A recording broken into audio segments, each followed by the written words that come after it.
بسم الله الرحمن الرحيم ألف لام ميم ذلك الكتاب لا ريب فيه هدى للمتقين الذين يؤمنون بالغيب ويقيمون الصلاة ومما رزقناهم ينفقون والذين يؤمنون بما أنزل إليك وما أنزل من قبلك وبالآخرة هم يوقنون أولئك على هدى من ربهم وأولئك هم المفلحون إن الذين كفروا سواء عليهم أأنذرتهم أم لم تنذرهم لا يؤمنون ختم الله على قلوبهم وعلى سمعهم وعلى أبصارهم غشاوة ولهم عذاب عظيم ومن الناس من يقول آمنا بالله وباليوم الآخر وما هم بمؤمنين يخادعون الله والذين آمنوا وما يخدعون إلا أنفسهم وما يشعرون في قلوبهم مرض فزادهم الله مرضا ولهم عذاب أليم بما كانوا يكذبون وإذا قيل لهم لا تفسدوا في الأرض قالوا إنما نحن مصلحون ألا إنهم هم المفسدون ولكن لا يشعرون وإذا قيل لهم آمنوا كما آمن الناس قالوا أنؤمن كما آمن السفهاء ألا إنهم هم السفهاء ولكن لا يعلمون وإذا لقوا الذين آمنوا قالوا آمنا وإذا خلوا إلى شياطينهم قالوا إنا معكم إنما نحن مستهزئون الله يستهزئ بهم ويمدهم في طغيانهم يعمهون أولئك الذين اشتروا الضلالة بالهدى فما ربحت تجارتهم وما كانوا مهتدين مثلهم كمثل الذي استوقد نارا فلما أضاءت ما حوله ذهب الله بنورهم وتركهم في ظلمات لا يبصرون صم بكم عمي فهم لا يرجعون أو كصيب من السماء فيه ظلمات ورعد وبرق يجعلون أصابعهم في آذانهم من الصواعق حذر الموت والله محيط بالكافرين يكاد البرق يخطف أبصارهم كلما أضاء لهم مشوا فيه وإذا أظلم عليهم قاموا ولو شاء الله لذهب بسمعهم وأبصارهم إن الله على كل شيء قدير يا أيها الناس اعبدوا واعبدوا ربكم الذي خلقكم والذين من قبلكم لعلكم تتقون الذي جعل لكم الأرض فراشا والسماء بناء وأنزل من السماء ماء فأخرج به من الثمرات رزقا لكم فلا تجعلوا لله أندادا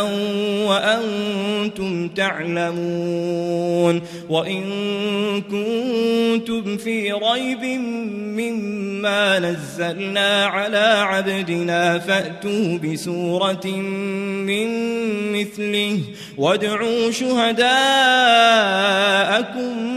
من دون الله إن كنتم صادقين فإن لم تفعلوا ولن تفعلوا فاتقوا النار التي وقودها الناس والحجارة أعدت للكافرين وبشر الذين آمنوا وعملوا الصالحات أن لهم جنات تجري من تحتها الأنهار كلما رزقوا منها من ثمرة رزقا قالوا هذا الذي رزقنا من قبل وأتوا به متشابها ولهم فيها أزواج مطهرة وهم فيها خالدون إن الله لا يستحيي أن يضرب مثلا ما بعوضة فما فوقها فأما الذين آمنوا فيعلمون أنه الحق من ربهم وأما الذين كفروا فيقولون ماذا أراد الله بهذا مثلا يضل به كثيرا ويهدي به كثيرا وما يضل به إلا الفاسقين الذين ينقضون عهد الله من بعد ميثاقه ويقطعون ما أمر الله به أن يوصل ويفسدون في الأرض أولئك هم الخاسرون كيف تكفرون بالله وكنتم أمواتا فأحياكم ثم يميتكم ثم يحييكم ثم إليه ترجعون هو الذي خلق لكم ما في الأرض جميعا ثم استوى إلى السماء فسواهن 7 سماوات وهو بكل شيء عليم وإذ قال ربك للملائكة إني جاعل في الأرض خليفة قالوا أتجعل فيها من يفسد فيها ويسفك الدماء ونحن نسبح بحمدك ونقدس لك قال إني أعلم ما لا تعلمون وعلم آدم الأسماء كلها ثم عرضهم على الملائكة فقال أنبئوني بأسماء هؤلاء إن كنتم صادقين قالوا سبحانك لا علم لنا إلا ما علمتنا إنك أنت العليم الحكيم قال يا آدم أنبئهم بأسمائهم فلما أنبأهم بأسمائهم قال ألم أقل لكم إني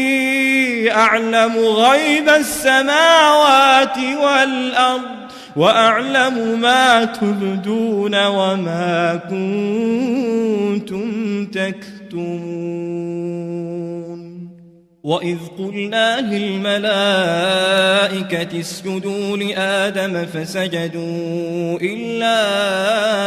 إبليس أبى واستكبر وكان من الكافرين وقلنا يا آدم اسكن أنت وزوجك الجنة وكلا منها رغدا حيث شئتما ولا تقربا هذه الشجرة فتكونا من الظالمين فأزلهما الشيطان عنها فأخرجهما مما كانا فيه وقلنا اهبطوا بعضكم لبعض عدو ولكم في الأرض مستقر ومتاع إلى حين فتلقى آدم من ربه كلمات فتاب عليه إنه هو التواب الرحيم قلنا اهبطوا منها جميعا فإما يأتينكم مني هدى فمن تبع هداي فلا خوف عليهم ولا هم يحزنون والذين كفروا وكذبوا بآياتنا أولئك أصحاب النار هم فيها خالدون يا بني إسرائيل اذكروا نعمتي التي أنعمت عليكم وأوفوا بعهدي أوف بعهدكم وإياي فارهبون وآمنوا بما أنزلت مصدقا لما معكم ولا تكونوا أول كافر به ولا تشتروا بآياتي ثمنا قليلا وإياي فاتقون ولا تلبسوا الحق بالباطل وتكتموا الحق وأنتم تعلمون وأقيموا الصلاة وآتوا الزكاة واركعوا مع الراكعين أتأمرون الناس بالبر وتنسون أنفسكم وأنتم تتلون الكتاب أفلا تعقلون واستعينوا بالصبر والصلاة وإنها لكبيرة إلا على الخاشعين الذين يظنون أنهم ملاقو ربهم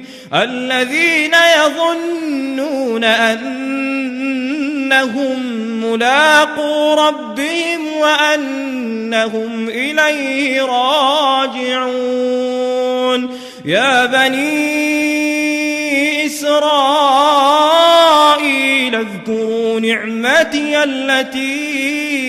أنعمت عليكم وأني فضلتكم على العالمين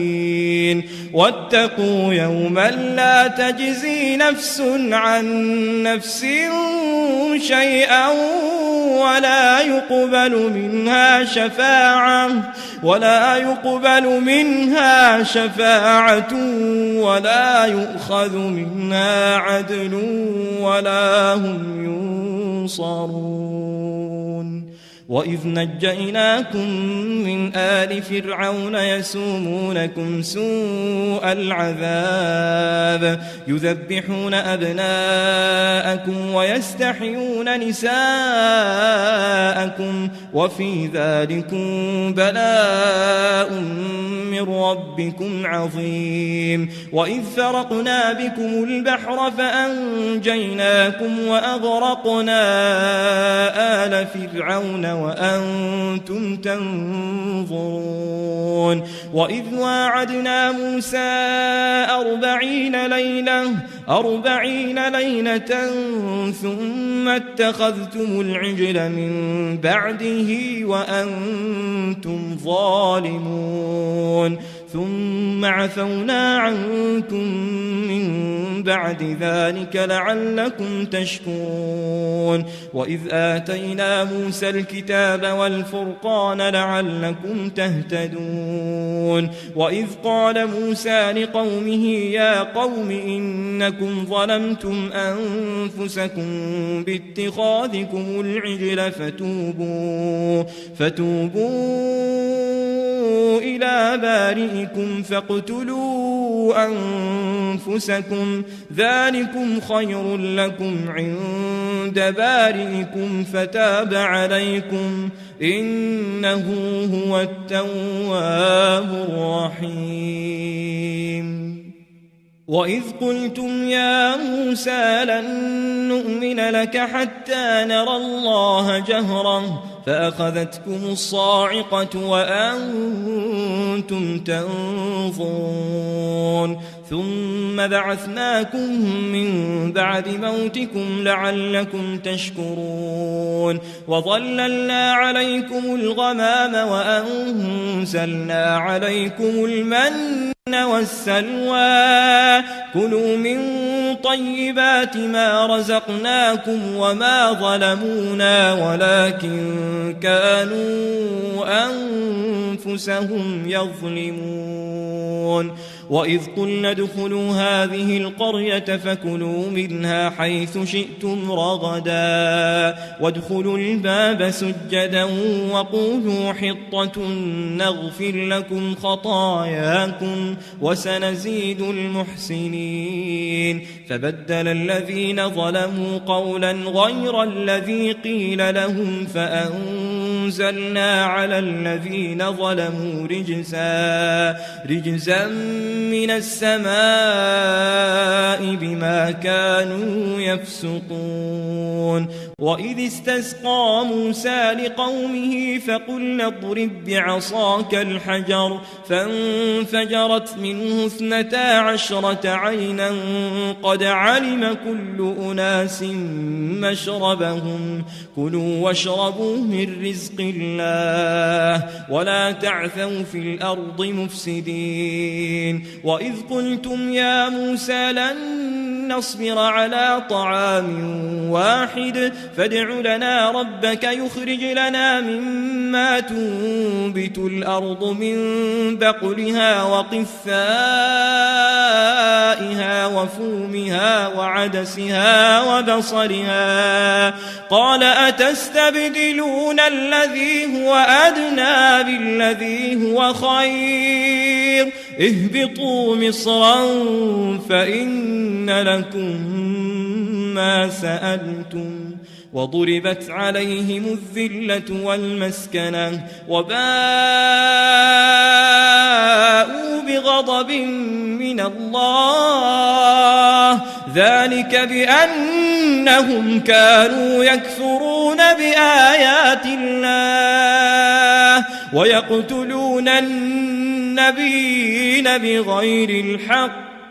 ذلك بما عصوا وكانوا يعتدون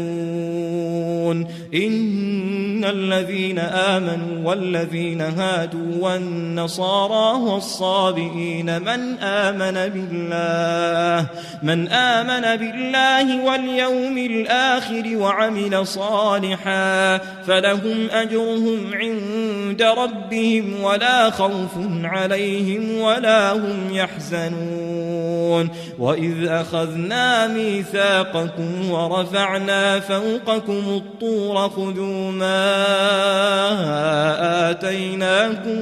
بقوة واذكروا ما فيه لعلكم تتقون ثم توليتم من بعد ذلك فلولا فضل الله عليكم ورحمته لكنتم من الخاسرين ولقد علمتم الذين اعتدوا منكم في السبت فقلنا لهم كونوا قردة خاسئين فجعلناها نكالا لما بين يديها وما خلفها وموعظة للمتقين.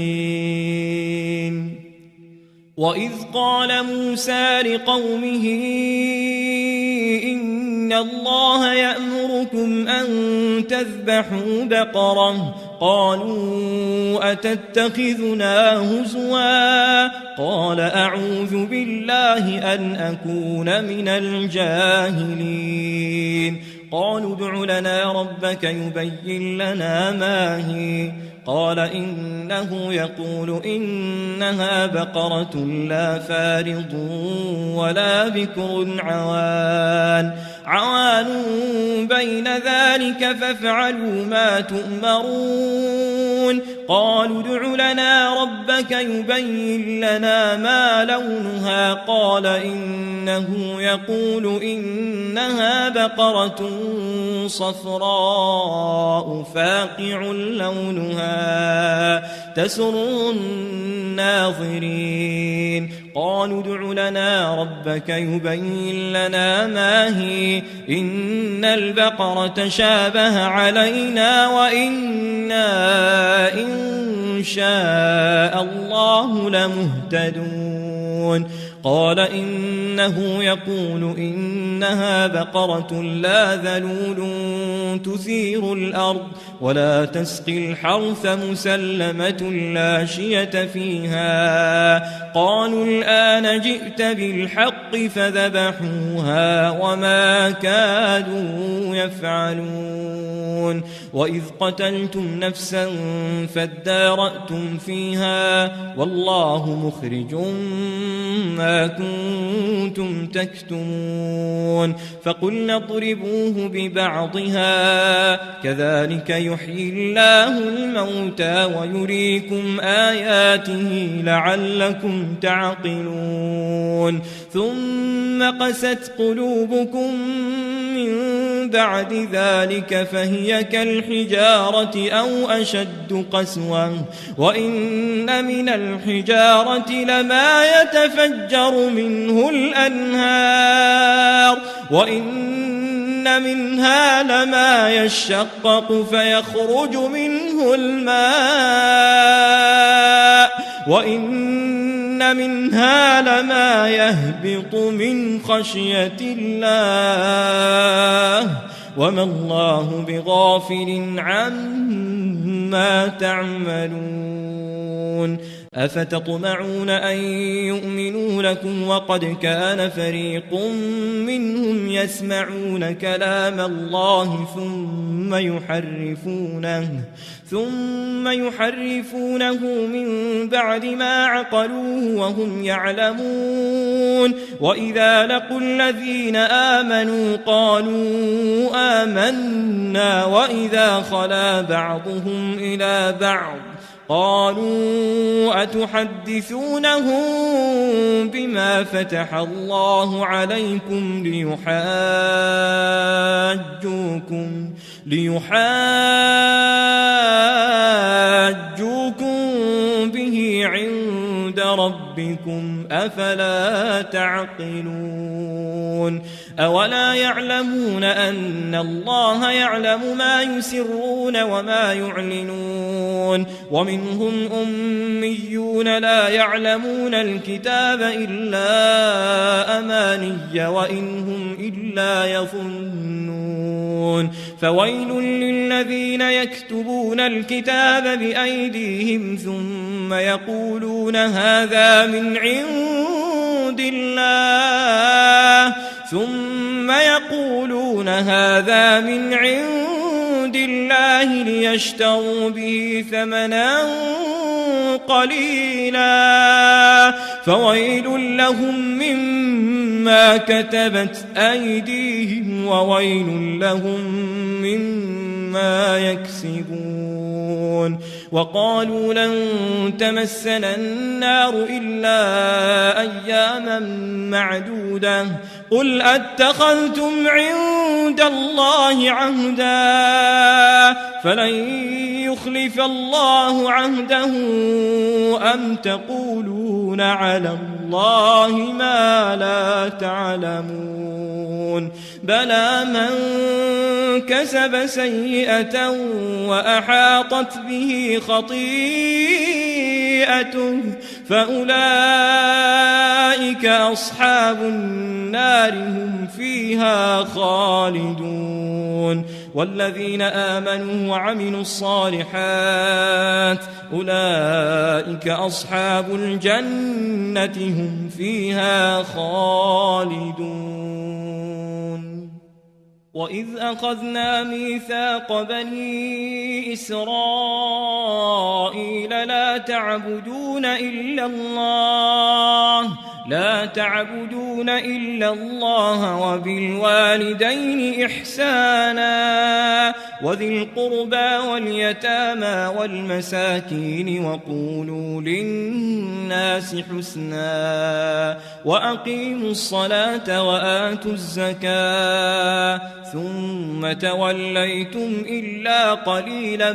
منكم وأنتم معرضون وإذ أخذنا ميثاقكم لا تسفكون دماءكم ولا تخرجون أنفسكم من دياركم ثم أقررتم وأنتم تشهدون ثم أنتم هؤلاء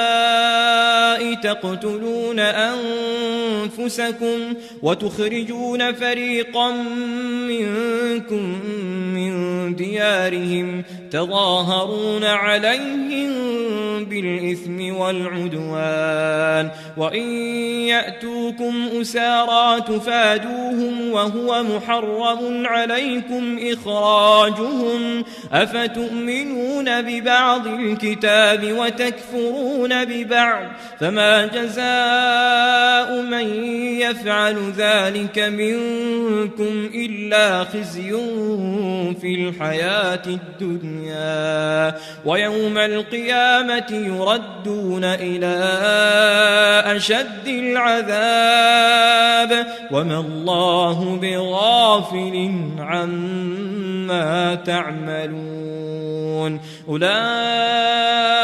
الذين اشتروا الحياة الدنيا بالآخرة فلا يخفف عنهم العذاب ولا هم ينصرون ولقد آتينا موسى الكتاب وقفينا من بعده بالرسل وآتينا عيسى ابن مريم البينات وأيدناه بروح القدس أفكلما جاءكم رسول بما لا تهوى أنفسكم استكبرتم ففريقا كذبتم وفريقا تقتلون وقالوا قلوبنا غلف بل لعنهم الله بكفرهم فقليلا ما يؤمنون ولما جاءهم كتاب من عند الله مصدق لما معهم وكانوا من قبل يستفتحون على الذين كفروا فلما جاءهم ما عرفوا كفروا به فلعنة الله على الكافرين بئس ما اشتروا به أنفسهم أن يكفروا بما أنزل الله بغيا أن ينزل الله من فضله على من يشاء من عباده فباءوا بغضب على غضب وللكافرين عذاب مهين وإذا قيل لهم آمنوا بما أنزل الله قالوا نؤمن بما أنزل علينا ويكفرون بما وراءه وهو الحق مصدقا لما معهم قل فلم تقتلون أنبياء الله من قبل إن كنتم مؤمنين ولقد جاءكم موسى بالبينات ثم اتخذتم العجل من بعده وأنتم ظالمون وإذ أخذنا ميثاقكم ورفعنا فوقكم الطور خذوا ما آتيناكم بقوة واسمعوا قالوا سمعنا وعصينا وأشربوا في قلوبهم العجل بكفرهم قل بئس ما يأمركم به إيمانكم إن كنتم مؤمنين قل إن كانت لكم الدار الآخرة عند الله خالصة من دون الناس فتمنوا الموت إن كنتم صادقين ولن يتمنوه أبدا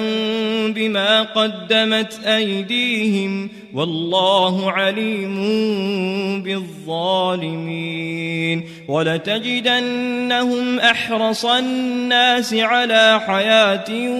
ومن الذين أشركوا يود أحدهم لو يعمر 1000 سنة وما هو بمزحزحه من العذاب أن يعمر والله بصير بما يعملون قل من كان عدوا لجبريل فإنه نزله على قلبك بإذن الله مصدقا لما بين يديه وهدى وبشرى للمؤمنين من كان عدوا لله وملائكته ورسله وجبريل وميكال فإن الله عدو للكافرين ولقد أنزلنا إليك آيات بينات وما يكفر بها إلا الفاسقون أو كلما عاهدوا عهدا نبذه فريق منهم بل أكثرهم لا يؤمنون ولما جاءهم رسول من عند الله مصدق لما معهم نبذ فريق من الذين أوتوا الكتاب كتاب الله وراء ظهورهم كأنهم لا يعلمون واتبعوا ما تتلو الشياطين على ملك سليمان وما كفر سليمان ولكن الشياطين كفروا يعلمون الناس السحر وما أنزل على الملكين ببابل هاروت وماروت وما يعلمان من أحد حتى يقولا إنما نحن فتنة فلا تكفر فيتعلمون منهما ما يفرقون به بين المرء وزوجه وما هم بضارين به من أحد إلا بإذن الله ويتعلمون ما يضرهم ولا ينفعهم ولقد علموا لمن اشتراه ما له في الآخرة من خلاق ولبئس ما شروا به أنفسهم لو كانوا يعلمون ولو أنهم آمنوا واتقوا لمثوبة من عند الله خير لو كانوا يعلمون يا أيها الذين آمنوا لا تقولوا راعنا وقولوا انظرنا واسمعوا وللكافرين عذاب أليم ما يود الذين كفروا من أهل الكتاب ولا المشركين أن ينزل عليكم من خير من ربكم والله يختص برحمته من يشاء والله ذو الفضل العظيم ما ننسخ من آية أو ننسها نأت بخير منها أو مثلها ألم تعلم أن الله على كل شيء قدير ألم تعلم أن الله له ملك السماوات والأرض وما لكم من دون الله من ولي ولا نصير أم تريدون أن تسألوا رسولكم كما سئل موسى من قبل ومن يتبدل الكفر بالإيمان فقد ضل سواء السبيل ود كثير من أهل الكتاب لو يردونكم من بعد إيمانكم كفارا حسدا من عند أنفسهم من بعد ما تبين لهم الحق فاعفوا واصفحوا حتى يأتي الله بأمره إن الله على كل شيء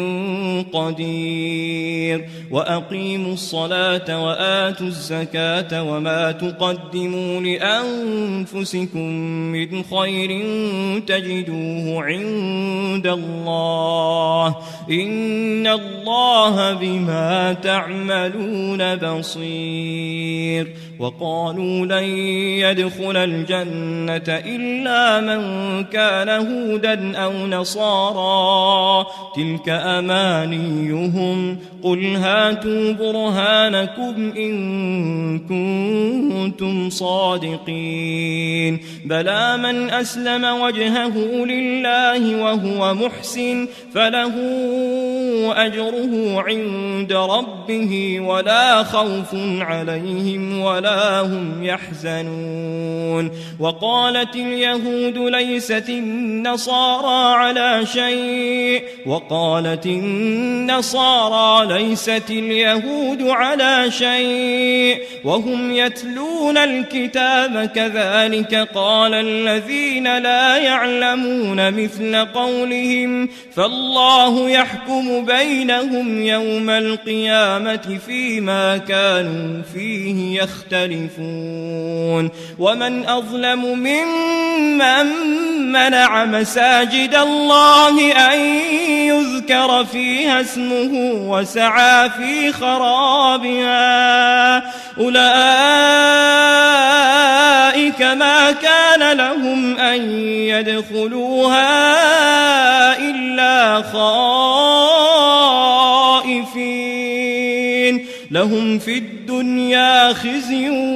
ولهم في الآخرة عذاب عظيم ولله المشرق والمغرب فأينما تولوا فثم وجه الله إن الله واسع عليم وقالوا اتخذ الله ولدا سبحانه بل له ما في السماوات والأرض كل له قانتون بديع السماوات والأرض وإذا قضى أمرا فإنما يقول له كن فيكون وقال الذين لا يعلمون لولا يكلمنا الله أو تأتينا آية كذلك قال الذين من قبلهم مثل قولهم تشابهت قلوبهم قد بينا الآيات لقوم يوقنون إنا أرسلناك بالحق بشيرا ونذيرا ولا تسأل عن أصحاب الجحيم ولن ترضى عنك اليهود ولا النصارى حتى تتبع ملتهم قل إن هدى الله هو الهدى ولئن اتبعت أهواءهم بعد الذي جاءك من العلم ما لك من الله من ولي ولا نصير الذين آتيناهم الكتاب يتلونه حق تلاوته أولئك يؤمنون به ومن يكفر به فأولئك هم الخاسرون يا بني إسرائيل اذكروا نعمتي التي أنعمت عليكم وأني فضلتكم على العالمين واتقوا يوما لا تجزي نفس عن نفس شيئا ولا يقبل منها عدل ولا تنفعها شفاعة ولا هم ينصرون وإذ ابتلى إبراهيم ربه بكلمات فأتمهن قال إني جاعلك للناس إماما قال ومن ذريتي قال لا ينال عهد الظالمين وإذ جعلنا البيت مثابة للناس وأمنا واتخذوا من مقام إبراهيم مصلى وعهدنا إلى إبراهيم وإسماعيل أن طهرا بيتي للطائفين والعاكفين والركع السجود وإذ قال إبراهيم رب اجعل هذا بلدا آمنا وارزق أهله من الثمرات من آمن منهم بالله واليوم الآخر قال ومن كفر فأمتعه قليلا ثم أضطره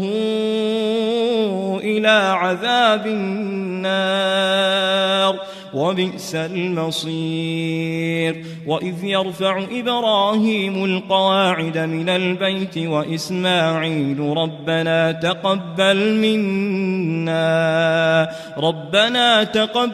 منا إنك أنت السميع العليم ربنا وجعلنا مسلمين لك ومن ذريتنا أمة مسلمة لك وأرنا مناسكنا وتب علينا إنك أنت التواب الرحيم ربنا وابعث فيهم رسولا منهم يتلو عليهم آياتك ويعلمهم الكتاب والحكمة ويزكيهم إنك أنت العزيز الحكيم ومن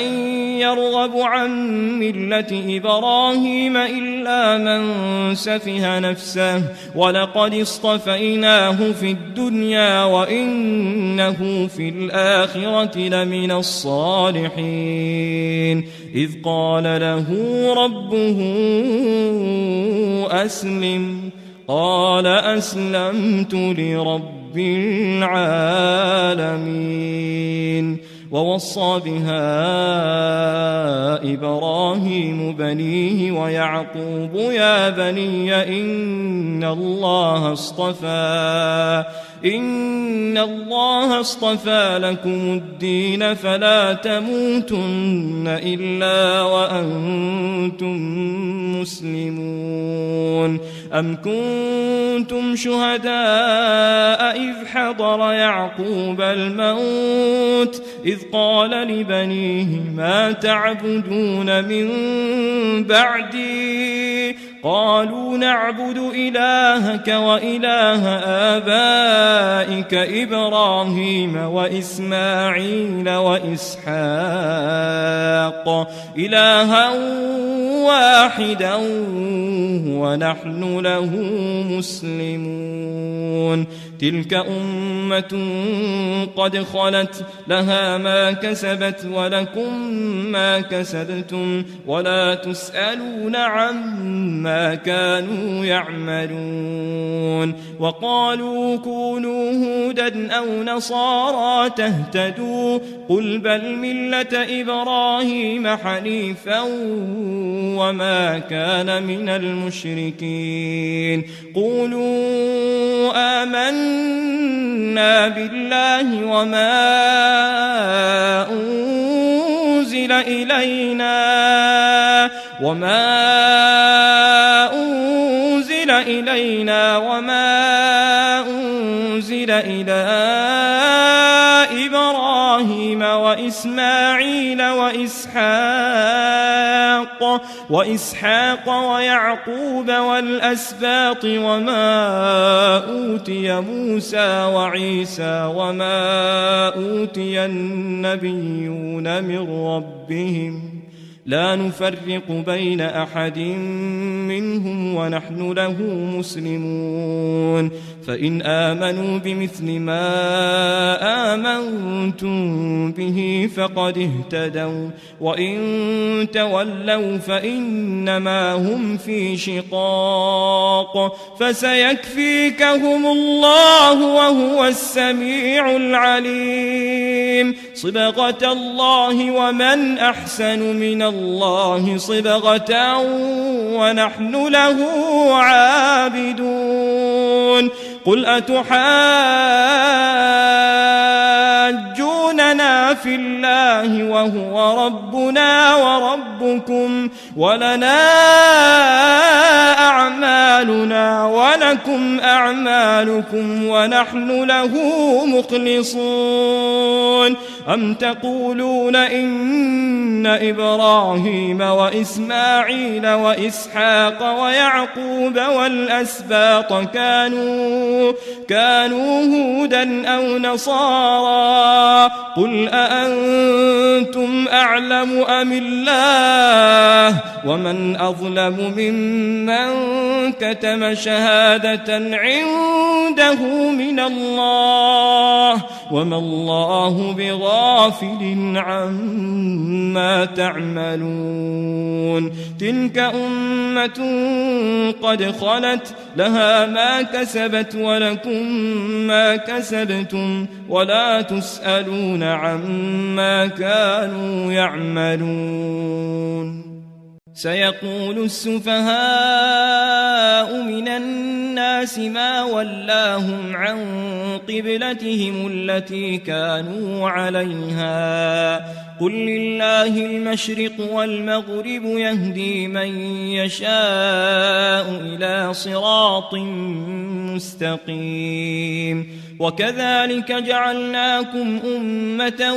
وسطا لتكونوا شهداء على الناس ويكون الرسول عليكم شهيدا وما جعلنا القبلة التي كنت عليها إلا لنعلم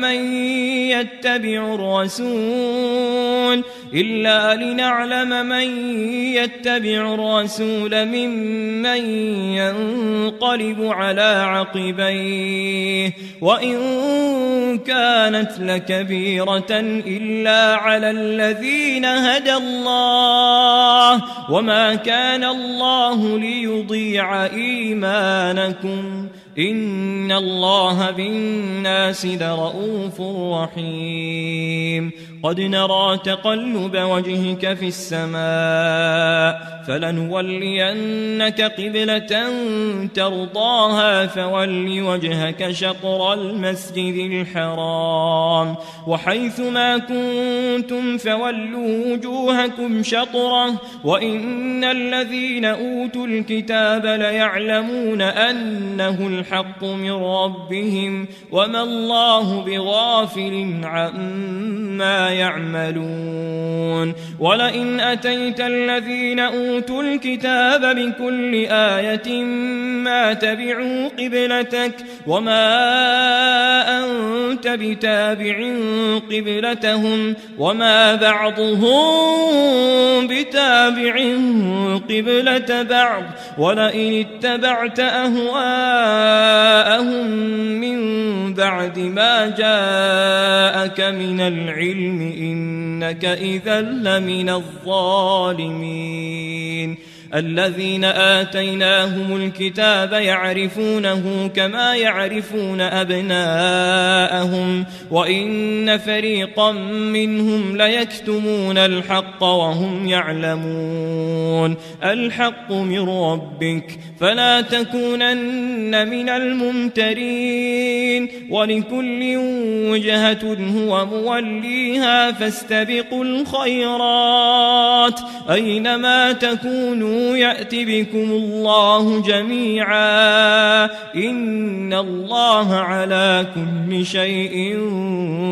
قدير ومن حيث خرجت فول وجهك شطر المسجد الحرام وإنه للحق من ربك وما الله بغافل عما تعملون ومن حيث خرجت فول وجهك شطر المسجد الحرام وحيث ما كنتم فولوا وجوهكم شطره لئلا يكون للناس عليكم حجة إلا الذين ظلموا منهم فلا تخشوهم واخشوني ولأتم نعمتي عليكم ولعلكم تهتدون كما أرسلنا فيكم رسولا منكم يتلو عليكم آياتنا ويزكيكم ويعلمكم الكتاب والحكمة ويعلمكم ما لم تكونوا تعلمون فاذكروني أذكركم واشكروا لي ولا تكفرون يا أيها الذين آمنوا استعينوا بالصبر والصلاة إن الله مع الصابرين ولا تقولوا لمن يقتل في سبيل الله أموات بل أحياء ولكن لا تشعرون ولنبلونكم بشيء من الخوف والجوع ونقص من الأموال والأنفس والثمرات وبشر الصابرين الذين إذا أصابتهم مصيبة قالوا إنا لله وإنا إليه راجعون أولئك عليهم صلوات من ربهم ورحمة وأولئك هم المهتدون إن الصفا والمروة من شعائر الله فمن حج البيت أو اعتمر فلا جناح عليه أن يطوف بهما ومن تطوع خيرا فإن الله شاكر عليم إن الذين يكتمون ما أنزلنا من البينات والهدى من بعد ما بيناه للناس في الكتاب أولئك يلعنهم الله ويلعنهم اللاعنون إلا الذين تابوا وأصلحوا وبينوا فأولئك أتوب عليهم وأنا التواب الرحيم إن الذين كفروا وماتوا وهم كفار أولئك عليهم لعنة الله والملائكة والناس أجمعين خالدين فيها لا يخفف عنهم العذاب ولا هم ينظرون وإلهكم إله واحد لا إله إلا هو الرحمن الرحيم إن في خلق السماوات والأرض واختلاف الليل والنهار والفلك التي تجري في البحر بما ينفع الناس وما أنزل الله من السماء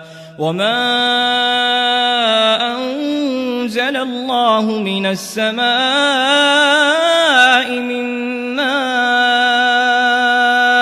فأحيا به الأرض بعد موتها وبث فيها من كل دابة وتصريف الرياح والسحاب المسخر بين السماء والأرض لآيات لقوم يعقلون ومن الناس من يتخذ من دون الله أندادا يحبونهم كحب الله والذين آمنوا أشد حبا لله ولو يرى الذين ظلموا إذ يرون العذاب أن القوة لله جميعا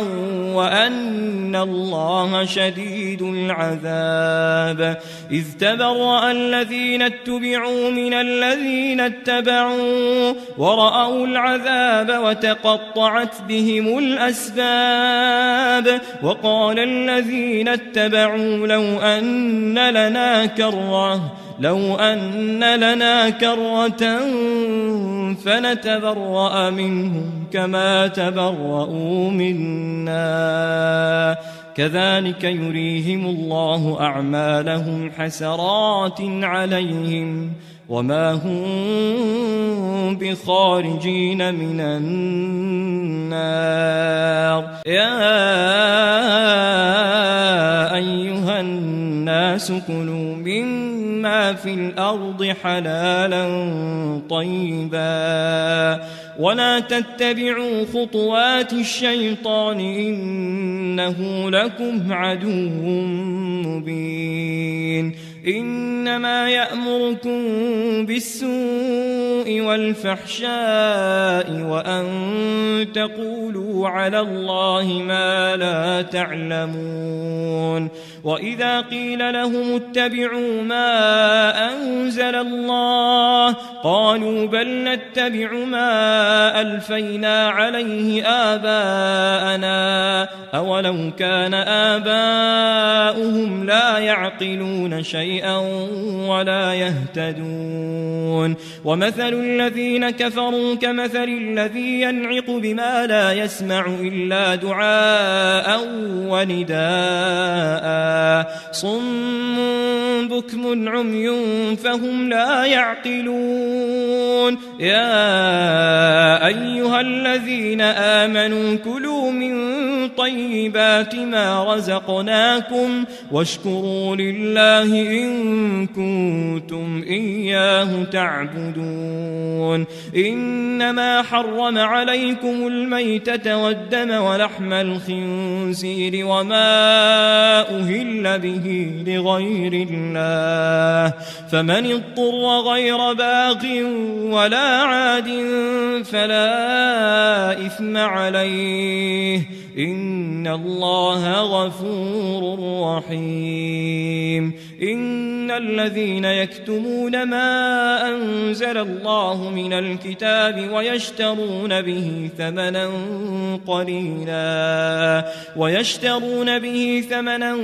قليلا أولئك ما يأكلون في بطونهم إلا النار ولا يكلمهم الله يوم القيامة ولا يزكيهم ولهم عذاب أليم أولئك الذين اشتروا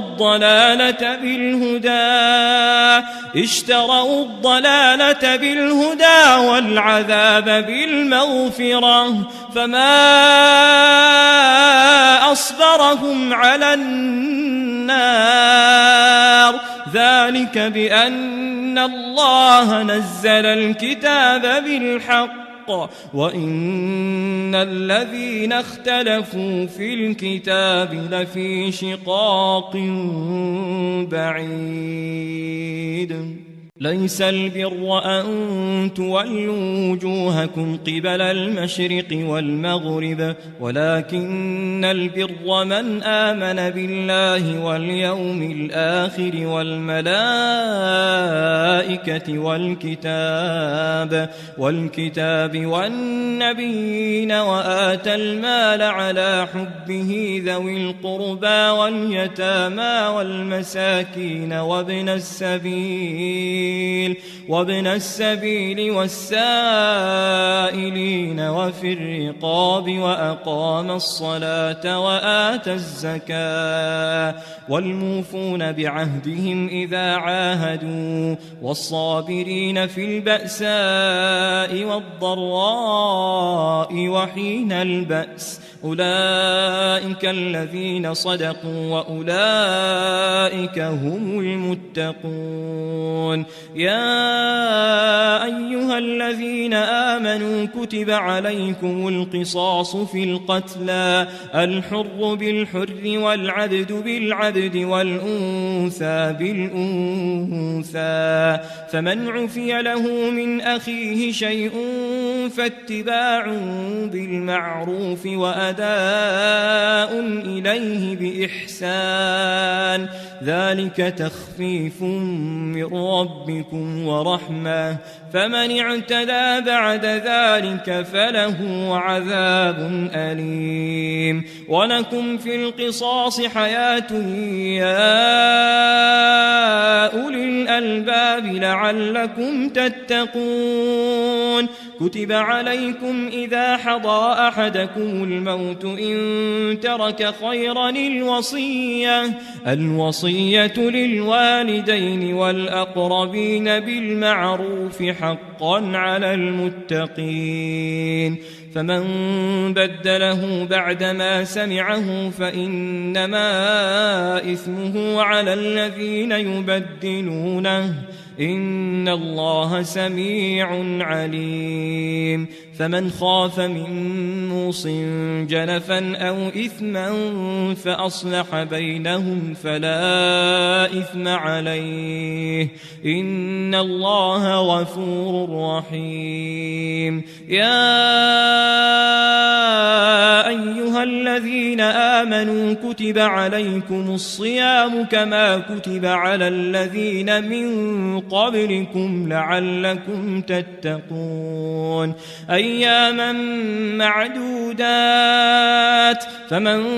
كان منكم مريضا أو على سفر فعدة من أيام أخر وعلى الذين يطيقونه فدية طعام مسكين فمن تطوع خيرا فهو خير له وأن تصوموا خير لكم إن كنتم تعلمون شهر رمضان الذي أنزل فيه القرآن هدى للناس وبينات من الهدى والفرقان فمن شهد منكم الشهر فليصمه ومن كان مريضا أو على سفر فعدة من أيام أخر يريد الله بكم اليسر ولا يريد بكم العسر ولتكملوا العدة ولتكبروا الله على ما هداكم ولعلكم تشكرون وإذا سألك عبادي عني فإني قريب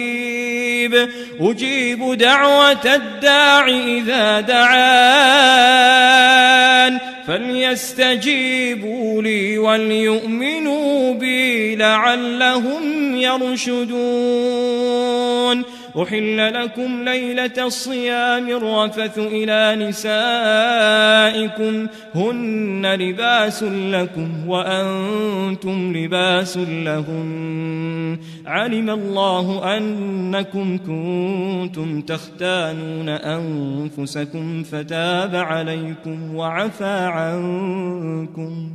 فالآن باشروهن وابتغوا ما كتب الله لكم وكلوا واشربوا حتى يتبين لكم الخيط الأبيض من الخيط الأسود من الفجر ثم أتموا الصيام إلى الليل ولا تباشروهن وأنتم عاكفون في المساجد تلك حدود الله فلا تقربوها كذلك يبين الله آياته للناس لعلهم يتقون ولا تأكلوا أموالكم بينكم بالباطل وتدلوا بها إلى الحكام لتأكلوا فريقا من أموال الناس بالإثم وأنتم تعلمون يسألونك عن الأهلة قل هي مواقيت للناس والحج وليس البر بأن تأتوا البيوت من ظهورها ولكن البر من اتقى وأتوا البيوت من أبوابها واتقوا الله لعلكم تفلحون وقاتلوا في سبيل الله الذين يقاتلونكم ولا تعتدوا إن الله لا يحب المعتدين واقتلوهم حيث ثقفتموهم وأخرجوهم من حيث أخرجوكم والفتنة أشد من القتل ولا تقاتلوهم عند المسجد الحرام حتى يقاتلوكم فيه فإن قاتلوكم فاقتلوهم كذلك جزاء الكافرين فإن انتهوا فإن الله غفور رحيم وقاتلوهم حتى لا تكون فتنة ويكون الدين لله، فإن انتهوا فلا عدوان إلا على الظالمين. الشهر الحرام بالشهر الحرام والحرمات قصاص، فمن اعتدى عليكم فاعتدوا عليه بمثل ما اعتدى عليكم، واتقوا الله واعلموا أن الله مع المتقين. وأنفقوا في سبيل الله ولا تلقوا بأيديكم إلى التهلكة وأحسنوا إن الله يحب المحسنين. وأتموا الحج والعمرة لله، فإن أحصرتم فما استيسر من الهدي، ولا تحلقوا رؤوسكم حتى يبلغ الهدي محله، فمن كان منكم مريضا أو به أذى من رأسه ففدية من صيام أو صدقة أو نسك، فإذا أمنتم فمن تمتع بالعمرة إلى الحج فما استيسر من الهدي، فمن لم يجد فصيام 3 أيام في الحج و7 إذا رجعتم، تلك 10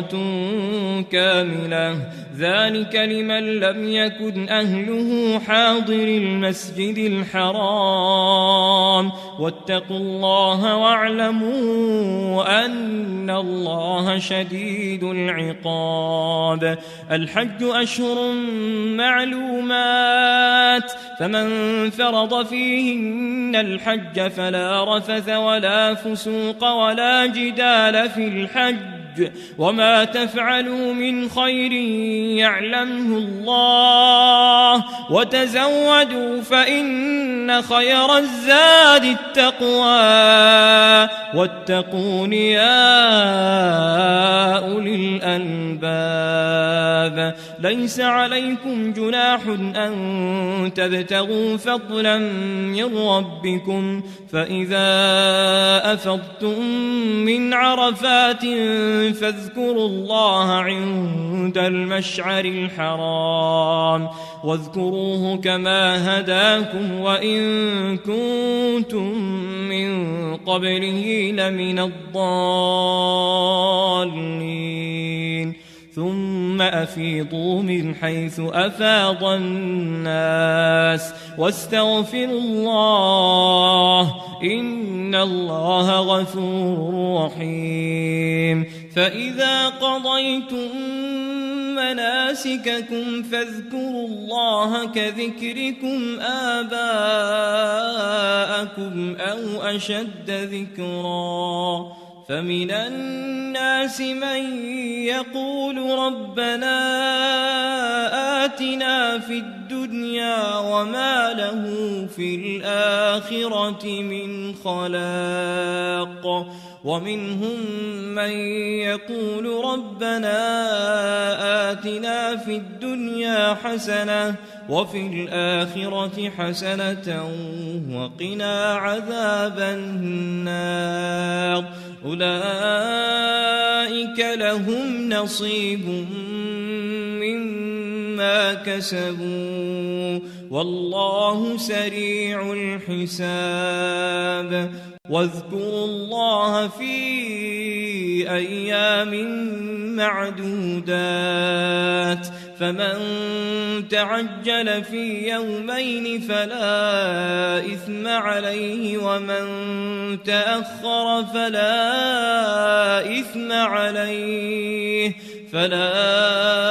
إثم عليه لمن اتقى. واتقوا الله واعلموا أن أنكم إليه تحشرون ومن الناس من يعجبك قوله في الحياة الدنيا ويشهد الله على ما في قلبه وهو ألد الخصام وإذا تولى سعى في الأرض ليفسد فيها ويهلك الحرث والنسل والله لا يحب الفساد وإذا قيل له اتق الله أخذته العزة بالإثم فحسبه جهنم ولبئس المهاد ومن الناس من يشري نفسه ابتغاء مرضات الله والله رؤوف بالعباد يا أيها الذين آمنوا ادخلوا في السلم كافة ولا تتبعوا خطوات الشيطان إنه لكم عدو مبين فإن زللتم من بعد ما جاءتكم البينات فاعلموا أن الله عزيز حكيم هل ينظرون إلا أن يأتيهم الله في ظلل من الغمام والملائكة وقضي الأمر وإلى الله ترجع الأمور سل بني إسرائيل كم آتيناهم من آية بينة ومن يبدل نعمة الله من بعد ما جاءته فإن الله شديد العقاب زين للذين كفروا الحياة الدنيا ويسخرون من الذين آمنوا والذين اتقوا فوقهم يوم القيامة والله يرزق من يشاء بغير حساب كان الناس أمة واحدة فبعث الله النبيين مبشرين ومنذرين وأنزل معهم الكتاب بالحق ليحكم بين الناس فيما اختلفوا فيه وما اختلف فيه إلا الذين أوتوه من بعد ما جاءتهم البينات بغيا بينهم فهدى الله الذين آمنوا لما اختلفوا فيه من الحق بإذنه والله يهدي من يشاء إلى صراط مستقيم أم حسبتم أن تدخلوا الجنة ولما يأتكم مثل الذين خلوا من قبلكم مستهم البأساء والضراء وزلزلوا حتى يقول الرسول والذين آمنوا معه متى نصر الله ألا إن نصر الله قريب يسألونك ماذا ينفقون قل ما أنفقتم من خير فللوالدين والأقربين واليتامى والمساكين وابن السبيل وما تفعلوا من خير فإن الله به عليم كتب عليكم القتال وهو كره لكم، وعسى أن تكرهوا شيئا وهو خير لكم، وعسى أن تحبوا شيئا وهو شر لكم، والله يعلم وأنتم لا تعلمون. يسألونك عن الشهر الحرام قتال فيه، قل قتال فيه كبير وصد عن سبيل الله وكفر به والمسجد الحرام وإخراج أهله منه أكبر عند الله، والفتنة أكبر من القتل، ولا يزالون يقاتلونكم حتى يردوكم عن دينكم إن استطاعوا، ومن يرتدد منكم عن دينه فيمت وهو كافر فأولئك حبطت أعمالهم في الدنيا والآخرة، وأولئك أصحاب النار هم فيها خالدون. إن الذين آمنوا والذين هاجروا وجاهدوا في سبيل الله أولئك يرجون رحمة الله والله غفور رحيم. يسألونك عن الخمر والميسر قل فيهما إثم كبير ومنافع للناس وإثمهما أكبر من نفعهما، ويسألونك ماذا ينفقون قل العفو كذلك يبين الله لكم الآيات لعلكم تتفكرون في الدنيا والآخرة. ويسألونك عن اليتامى قل إصلاح لهم خير وإن تخالطوهم فإخوانكم والله يعلم المفسد من المصلح ولو شاء الله لأعنتكم إن الله عزيز حكيم. ولا تنكحوا المشركات حتى يؤمن ولأمة مؤمنة خير من مشركة ولو أعجبتكم ولا تنكحوا المشركين حتى يؤمنوا ولعبد مؤمن خير من مشرك ولو أعجبكم أولئك يدعون إلى النار والله يدعو إلى الجنة والمغفرة بإذنه ويبين آياته للناس لعلهم يتذكرون. ويسألونك عن المحيض قل هو أذى فاعتزلوا النساء في المحيض ولا تقربوهن حتى يطهرن فإذا تطهرن فأتوهن من حيث أمركم الله إن الله يحب التوابين ويحب المتطهرين. نساؤكم حرث لكم فأتوا حرثكم أنى شئتم وقدموا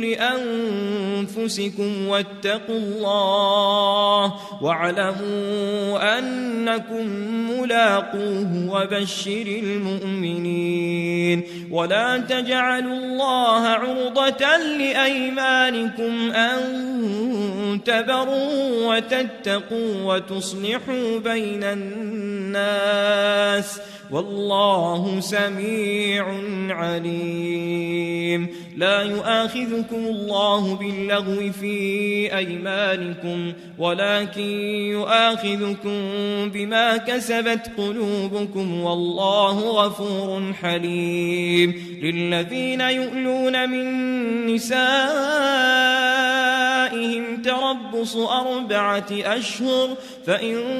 فاءوا فإن الله غفور رحيم. وإن عزموا الطلاق فإن الله سميع عليم. والمطلقات يتربصن بأنفسهن 3 قروء ولا يحل لهن أن يكتمن ما خلق الله في أرحامهن إن كن يؤمن بالله واليوم الآخر وبعولتهن أحق بردهن في ذلك إن أرادوا إصلاحا ولهن مثل الذي عليهن بالمعروف وللرجال عليهن درجة والله عزيز حكيم. الطلاق 2 فإمساك بمعروف أو تسريح بإحسان. ولا يحل لكم أن تأخذوا مما آتيتموهن شيئا إلا أن يخافا ألا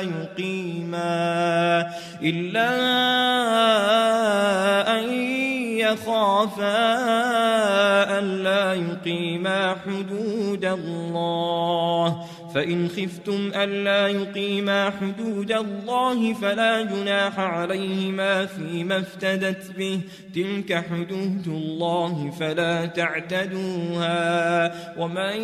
يتعد حدود الله فأولئك هم الظالمون. فإن طلقها فلا تحل له من بعد حتى تنكح زوجا غيره فإن طلقها فلا جناح عليهما أن يتراجعا إن ظنا أن يقيما حدود الله وتلك حدود الله يبينها لقوم يعلمون. وإذا طلقتم النساء فبلغن أجلهن فأمسكوهن بمعروف أو سرحوهن بمعروف ولا تمسكوهن ضرارا لتعتدوا ومن يفعل ذلك فقد ظلم نفسه. ولا تتخذوا آيات الله هزوا واذكروا نعمة الله عليكم وما أنزل عليكم من الكتاب والحكمة يعظكم به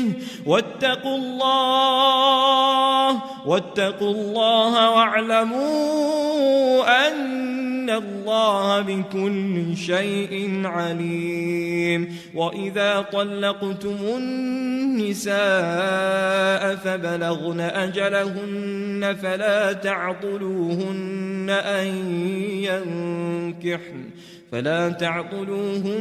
أن ينكحن أزواجهن إذا تراضوا بينهم بالمعروف ذلك يوعظ به من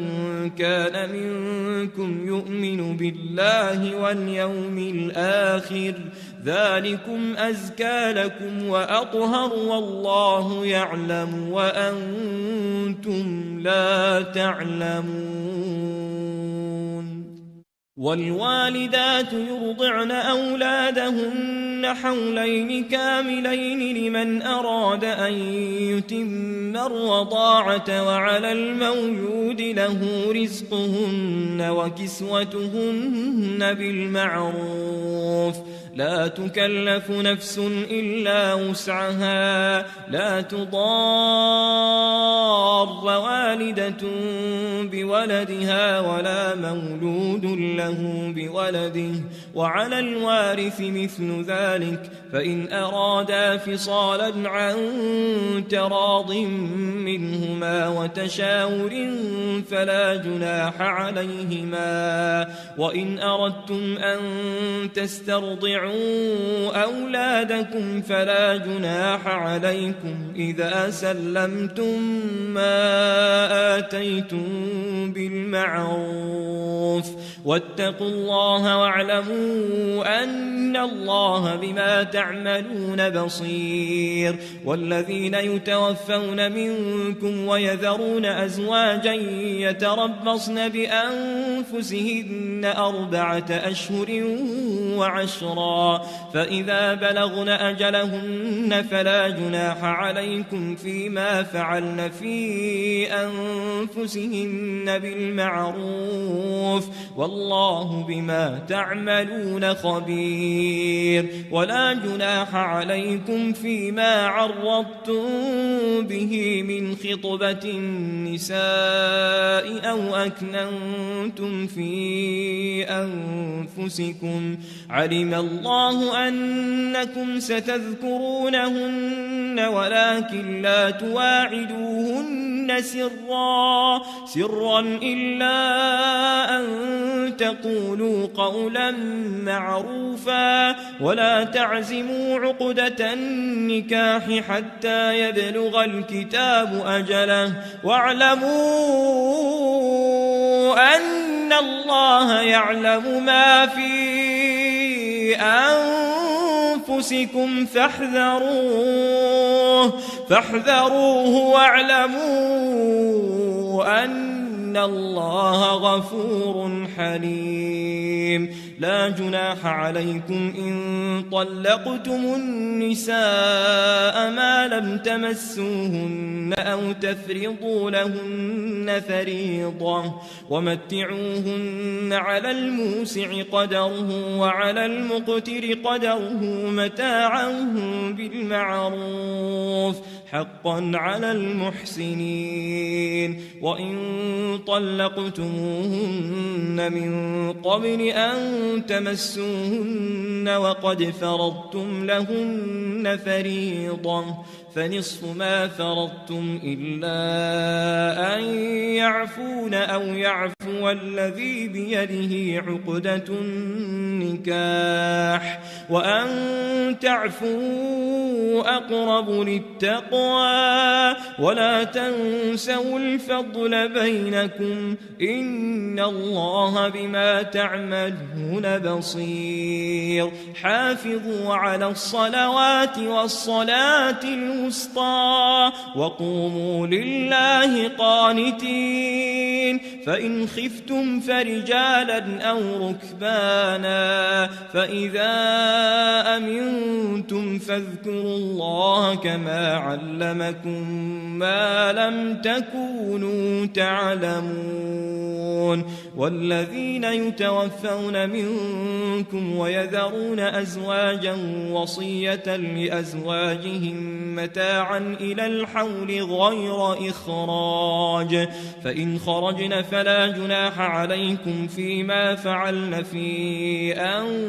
أنفسهن من معروف والله عزيز حكيم وللمطلقات متاع بالمعروف حقا على المتقين كذلك يبين الله لكم آياته لعلكم تعقلون ألم تر إلى الذين خرجوا من ديارهم وهم ألوف حذر الموت فقال لهم الله موتوا ثم أحياهم إن الله لذو فضل على الناس ولكن أكثر الناس لا يشكرون وقاتلوا في سبيل الله واعلموا أن الله سميع عليم من ذا الذي يقرض الله قرضا حسنا فيضاعفه له أضعافا كثيرة والله يقبض ويبسط وإليه ترجعون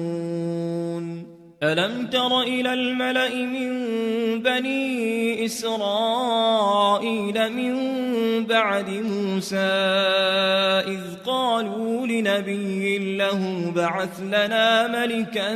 نقاتل في سبيل الله قال هل عسيتم إن كتب عليكم القتال ألا تقاتلوا قالوا وما لنا ألا نقاتل في سبيل الله وقد أخرجنا من ديارنا وأبنائنا فلما كتب عليهم القتال تولوا إلا قليلا منهم والله عليم بالظالمين وقال لهم نبيهم إن الله قد بعث لكم طالوت ملكا قالوا أنى يكون له الملك علينا ونحن أحق بالملك منه ولم يؤت سعة من المال قال إن الله اصطفاه عليكم وزاده بسطة في العلم والجسم والله يؤتي ملكه من يشاء والله واسع عليم وقال لهم نبيهم إن آية ملكه أن يأتيكم التابوت فيه سكينة من ربكم وبقية مما ترك آل موسى وآل هارون تحمله الملائكة إن في ذلك لآية لكم إن كنتم مؤمنين فلما فصل طالوت بالجنود قال إن الله مبتليكم بنهر فمن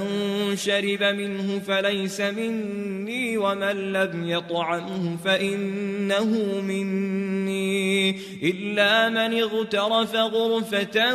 بيده فشربه منه إلا قليلا منهم فلما جاوزه هو والذين آمنوا معه قالوا لا طاقة لنا اليوم بجالوت وجنوده قال الذين يظنون أنهم ملاقوا الله كم من فئة قليلة غلبت فئة كثيرة بإذن الله والله مع الصابرين ولما برزوا لجالوت وجنوده قالوا ربنا أفرغ علينا صبرا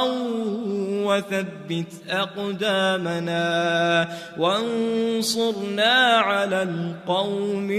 الكافرين فهزموهم بإذن الله وقتل داود جالوت وآتاه الله الملك والحكمة وعلمه مما يشاء ولولا دفع الله الناس بعضهم ببعض لفسدت الأرض ولكن الله ذو فضل على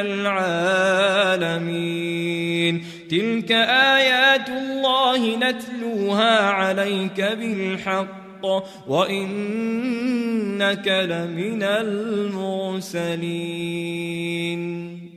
تلك الرسل فضلنا بعضهم على بعض منهم من كلم الله ورفع بعضهم درجات وآتينا عيسى ابن مريم البينات وأيدناه بروح القدس ولو شاء الله ما اقتتل الذين من بعدهم من بعد ما جاءتهم البينات ولكن اختلفوا فمنهم من آمن ومنهم من كفر ولو شاء الله ما اقتتلوا ولكن الله يفعل ما يريد يا أيها الذين آمنوا أنفقوا مما رزقناكم من قبل أن يأتي يوم لا بيع فيه ولا خلة ولا شفاعة والكافرون هم الظالمون الله لا إله إلا هو الحي القيوم لا تأخذه سنة ولا نوم له ما في السماوات وما في الأرض من ذا الذي يشفع عنده إلا بإذنه يعلم ما بين أيديهم وما خلفهم ولا يحيطون بشيء من علمه إلا بما شاء وسع كرسيه السماوات والأرض ولا يؤوده حفظهما وهو العلي العظيم لا إكراه في الدين قد تبين الرشد من الغي فمن يكفر بالطاغوت ويؤمن بالله فقد استمسك بالعروة الوثقى لا انفصام لها والله سميع عليم الله ولي الذين آمنوا يخرجهم من الظلمات إلى النور والذين كفروا أولياؤهم الطاغوت يخرجونهم من النور إلى الظلمات أولئك أصحاب النار هم فيها خالدون ألم تر إلى الذي حاج إبراهيم في ربه أن آتاه الله الملك إذ قال إبراهيم ربي الذي يحيي ويميت قال أنا أحيي وأميت قال إبراهيم فإن الله يأتي بالشمس من المشرق فأت بها من المغرب فبهت الذي كفر والله لا يهدي القوم الظالمين أو كالذي مر على قرية وهي خاوية على عروشها قال أنى يحيي هذه الله بعد موتها فأماته الله 100 عام ثم بعثه قال كم لبثت قال لبثت يوما أو بعض يوم قال بل لبثت 100 عام فانظر إلى طعامك وشرابك لم يتسنه وانظر إلى حمارك ولنجعلك آية للناس وانظر إلى العظام كيف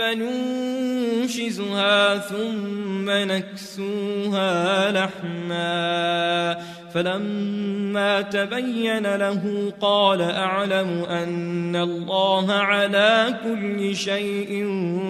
قدير وإذ قال إبراهيم رب أرني كيف تحيي الموتى قال أولم تؤمن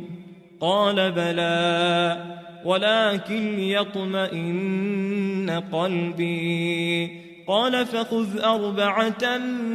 من الطير فصرهن إليك ثم اجعل على كل جبل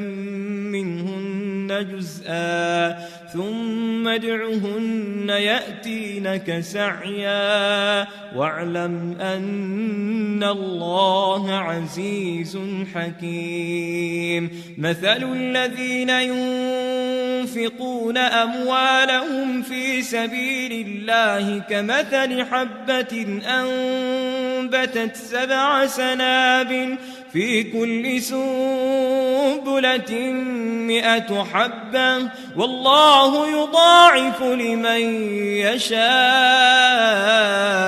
والله واسع عليم. الذين ينفقون أموالهم في سبيل الله ثم لا يتبعون ما أنفقوا منا ولا أذى لهم أجرهم عند ربهم ولا خوف عليهم ولا هم يحزنون. قول معروف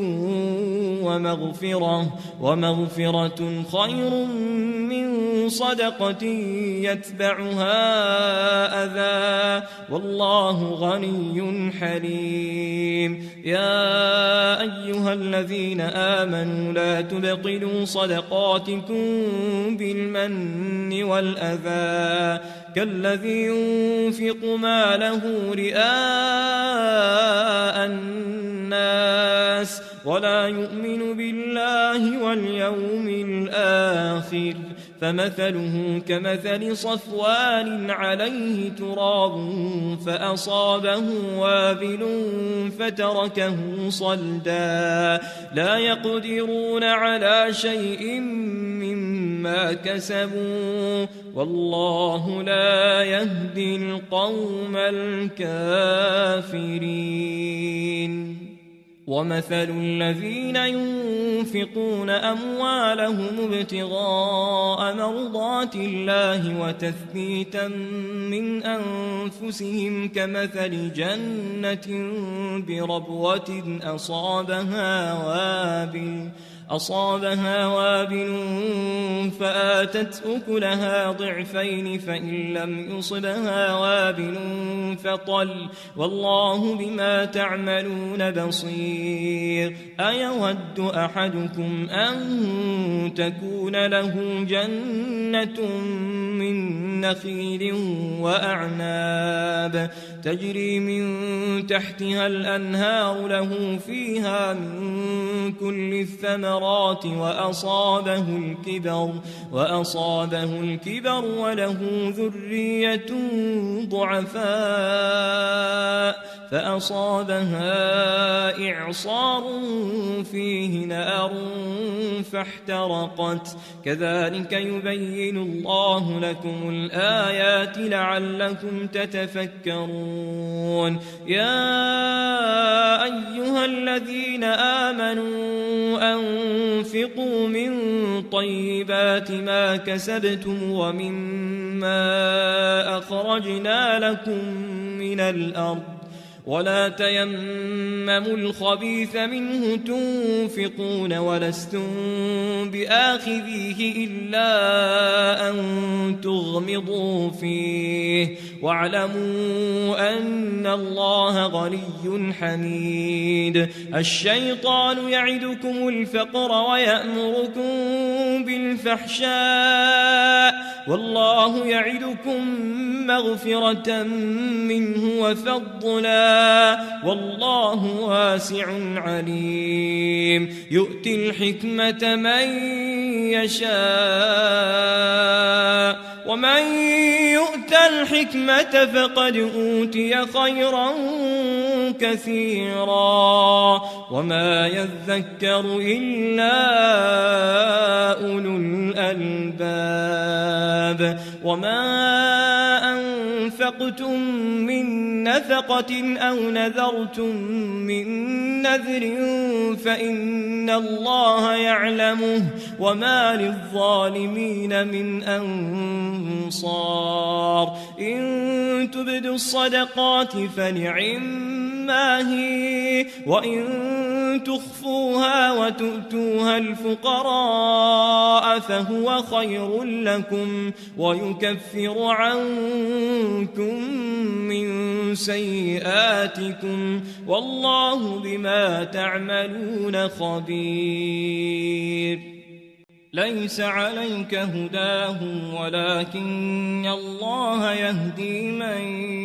يشاء وما تنفقوا من خير فلأنفسكم وما تنفقون إلا ابتغاء وجه الله وما تنفقوا من خير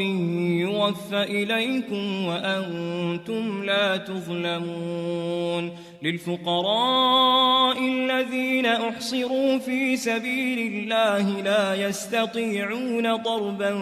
في الأرض يحسبهم الجاهل أغنياء من التعفف تعرفهم بسيماهم لا يسألون الناس إلحافا وما تنفقوا من خير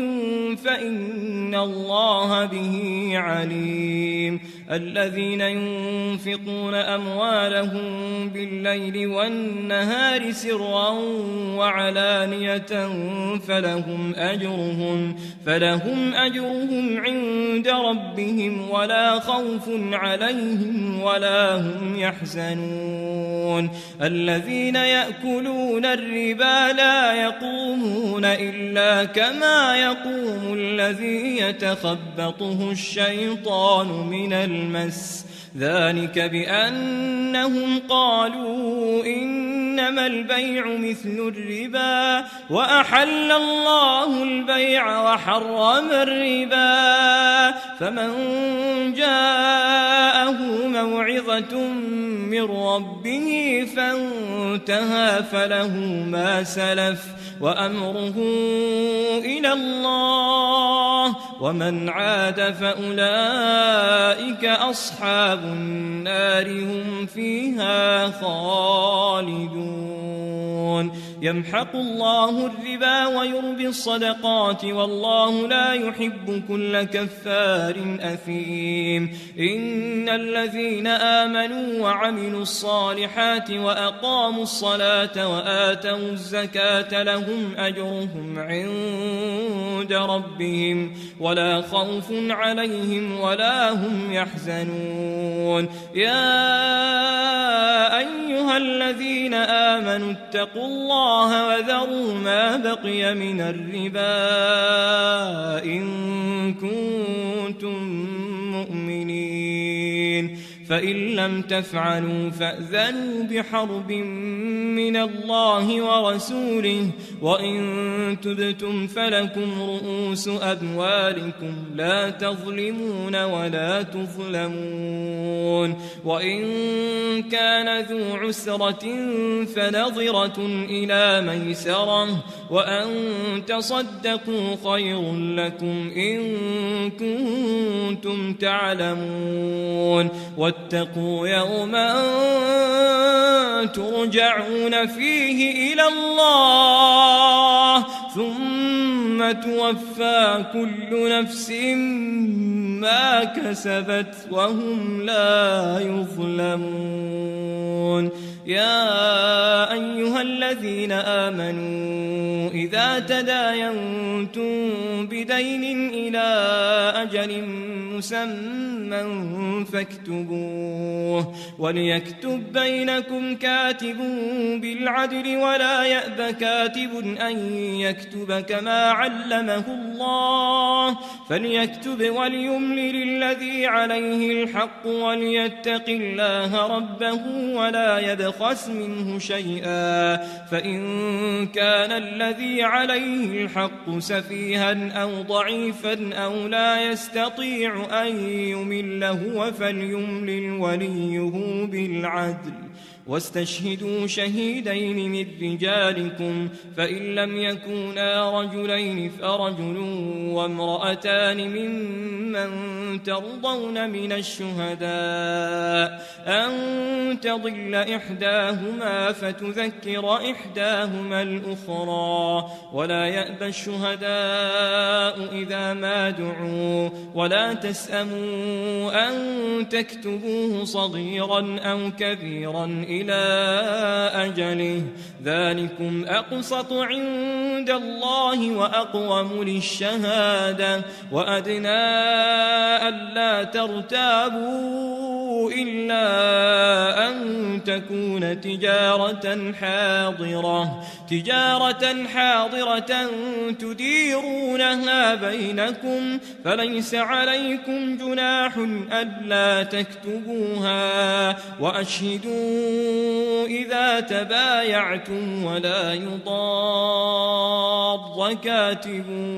ولا شهيد وإن تفعلوا فإنه فسوق بكم واتقوا الله ويعلمكم الله والله بكل شيء عليم وإن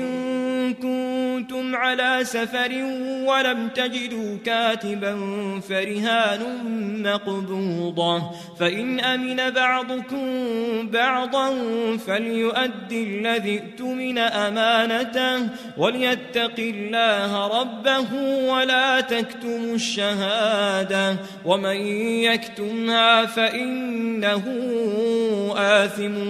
قلبه والله بما تعملون عليم لله ما في السماوات وما في الأرض وإن تبدوا ما في أنفسكم أو تخفوه يحاسبكم به الله فيغفر لمن يشاء ويعذب من يشاء والله على كل شيء قدير آمن الرسول بما أنزل إليه من ربه والمؤمنون كل آمن بالله وملائكته وكتبه ورسله لا نفرق بين أحد من رسله وقالوا سمعنا وأطعنا غفرانك ربنا وإليك المصير لا يكلف الله نفسا إلا وسعها لها ما كسبت وعليها ما اكتسبت ربنا لا تؤاخذنا إن نسينا أو أخطأنا ربنا ولا تحمل علينا إصرا كما حملته على الذين من قبلنا ربنا ولا تحملنا ما لا طاقة لنا به واعف عنا واغفر لنا وارحمنا أنت مولانا فانصرنا على القوم الكافرين